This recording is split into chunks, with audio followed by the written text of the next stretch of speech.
il a son plan de jeu. Moi, j'ai le mien aussi. Je ne vais pas vous le révéler ce soir. Vous le verrez demain. Mais contre le Maroc, on doit jouer avec beaucoup de respect. On sait qu'on va sans doute beaucoup plus défendre que dans d'autres matchs. Donc, on doit se préparer à souffrir, à défendre. Et après, il faut profiter des occasions lorsqu'on en a. Mais le bloc, ça, vous verrez demain à quel niveau il va se situer exactement sur le terrain. Je crois que c'est bon. Ouais. Bon, bah, tu peux y aller, hein, on a fait 1 heure de route. Si je peux avoir 2 questions de plus, bah, ça me dérange pas. Hein. Oui, coach, un mot hein, pour les Centrafricains qui attendent beaucoup de ces 2 matchs. Oui, ben, évidemment, on a un public justement qui est sevré de voir ces fauves. Quand on voit l'engouement ici déjà à l'entrée et demain le stade qui sera plein, on voit l'importance quand même que le public, les fans et surtout les jeunes, et leur équipe en face d'eux dans le stade, qui puissent les voir de près. Et pour nous, je sais que nos fans et le public centrafricain est vraiment sevré de fauves. Donc c'est pour nous important de les rendre encore plus fiers, puisqu'ils sont avec nous, que ce soit ceux qui vont venir demain. Il y aura quand même une bonne communauté ici au Maroc qui va se déplacer, qui vont faire beaucoup de bruit. Mais tous ceux qui sont restés au pays ou qui sont ailleurs dans le monde nous suivent avec attention. Et nous, la première chose qu'on fait lorsqu'on porte ce maillot, c'est pas juste un tissu, c'est vraiment quelque chose de particulier.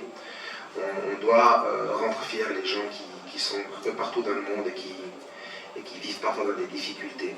Et ceux qui viennent ici, qui font des déplacements depuis Casa ou Rabat, il faudra qu'ils soient fiers de nous demain. Ça, c'est vraiment le message qu'on veut faire passer, c'est qu'on donne tout pour que les Centrafricains partout dans le monde soient fiers de leur équipe. Merci, et ce sera tout.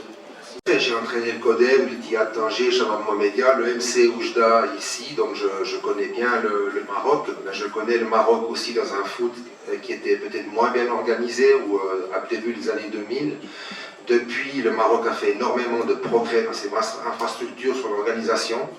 L'équipe nationale a aussi évolué d'une façon assez impressionnante, le centre à Rabat, enfin il y a beaucoup de choses. Le Maroc que j'ai connu en 2002, c'est pas le Maroc de maintenant, ni au niveau, je dirais, de la vie quotidienne et surtout au niveau football. Donc, mais la caractéristique du joueur marocain, elle reste la même, son ADN reste le même.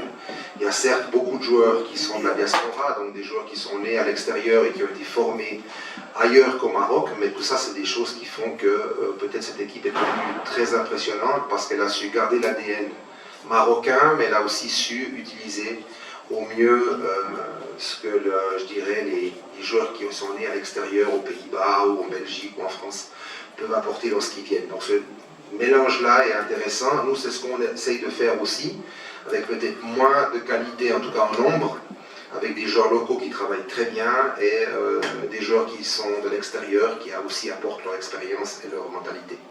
Donc je dirais que le Maroc, peut-être depuis une quinzaine d'années maintenant, a compris que ce mélange était important, mais tout en gardant son ADN, parce qu'il ne faut pas perdre son identité, ça c'est très important. Décisif, les 6, on ne peut pas mettre un match devant l'autre. La difficulté dans ce groupe, c'est que le Maroc est déjà qualifié, donc on doit terminer devant le Gabon et le Lesotho, ça on le sait. Donc on a eu 2 journées déjà, on a 3 points comme le Gabon. Maintenant, évidemment pour nous d'affronter 2 fois le Maroc maintenant, c'est ce qu'on nous a donné comme classement, comme calendrier. Bon. Voilà, les 6 matchs sont importants. Honnêtement. C'est une période courte, les qualifications sont sur 3 mois, donc on ne peut pas se louper, on doit se concentrer sur tous les matchs. L'équipe africaine, pourquoi pas l'une des meilleures équipes du monde en ce moment. Comment est-ce que vous allez aborder la rencontre demain? Bon, de toute façon, on a beaucoup de respect pour cette équipe, évidemment, pour les joueurs qui la proposent, pour le parcours qu'elle est en train d'établir depuis, je dirais, quelques années. Donc ça, pour ça, on est très respectueux et on est vraiment fiers aussi que cette équipe fasse partie du continent. Elle nous a tous remplis de joie durant la Coupe du Monde et lors des derniers Jeux Olympiques où elle a alignement représenté l'Afrique. Maintenant, moi j'ai une équipe qui travaille dur, qui est consciente de la mission. Elle sait que ça va être difficile, que c'est un adversaire coriace. Certes, on la respecte, mais on va mettre les ingrédients pour se battre jusqu'à la fin, cœur, corps et âme, et travailler très dur jusqu'à la dernière minute pour arriver à obtenir un résultat. D'abord dans ce premier match et après on discutera du second mardi dans ce même stade contre le même adversaire. Mais l'équipe, elle travaille dur, elle est consciente de sa tâche et demain j'espère qu'elle rendra vraiment une copie de qualité pour pouvoir faire honneur d'abord à l'adversaire puis à notre pays qui attend aussi pour ses supporters et ses fans que l'on soit à la hauteur de l'événement.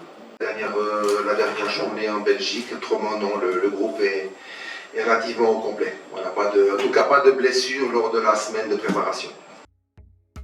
للمزيد من المعلومات ما تنسوش تابونا وتفعلوا الجرس باش يوصلكم جديد لو سات تيفي. هذا البرنامج قدم لكم من طرف كوتي سبور. كوتي سبور منتوجة المغربية للألعاب والرياضة. MDGS نربحوا الرياضة.